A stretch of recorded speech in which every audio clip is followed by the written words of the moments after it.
Magandang gabi, Bagong Pilipinas. Narito ang Police News Express sa oras na ito. Kaugnay sa mga isinagawang pagtitipon sa Metro Manila ngayong Nobyembre 30, narito ang pinakahuling update kung saan mahigpit na tinutukan ng Philippine National Police ang seguridad at kaayusan para sa publiko. Nananatiling maayos at mapayapa ang kabuoang sitwasyon sa iba't ibang bahagi ng Maynila nitong November 30, kasabay ng serye ng kilos protesta at pagtitipon kabilang ang tinaguriang trilyon peso march. Mahigit 2,400 na pulis mula sa NCRPO ang itinalaga sa Mindiola, Recto Avenue, EDSA Shrine at iba pang protest sites upang siguraduhin ang public safety, crowd management at daloy ng trapiko. Nagsagawa rin ng on-ground monitoring ang mga matataas na opisyal ng PNP upang tiyakin ang maayos na pagpapatupad ng mga security measures. Kanina po ang alas 10 ng umaga, umabot tayo ng mga 5,000 yung dumating po rito.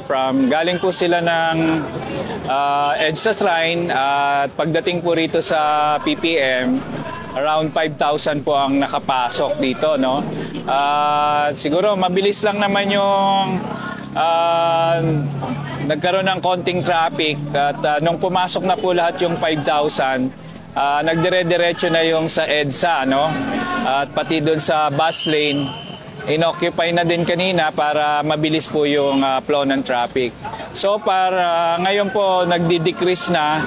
Siguro po decreasing na kasi hanggang 6 PM lang po ang binigay ng LGU ng rally permit, 6 AM to 6 PM.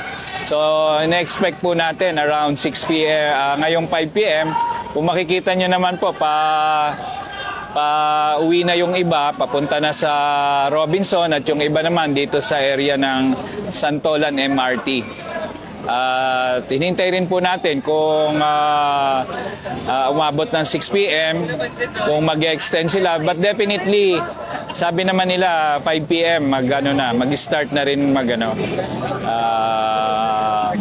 mag-disperse po. Maraming salamat po at naging maayos tong kabuuan ng event na ngayon dahil na rin sa coordination between the organizer at yung iba kasing organizer, mga dating general sa PNP, sa military. Maganda yung coordination natin, no? Sila mismo magre-report sa atin, tayo naman magre-responde, bibigyan natin ng solusyon yung isang problema. Yun po ang isang nakikita nating maganda. And the same time, yung LGU, very supportive pagdating dito sa ganitong programa. Kaya madali nating na-implement yung kung anong mga role ng bawat agency. Ako po si Police Lieutenant Colonel Brenda Garcia, nagbabalita para sa Police News Express. At ito po ang bagong PNP para sa bagong Pilipinas. Serbisyong mabilis, tapat at nararamdaman.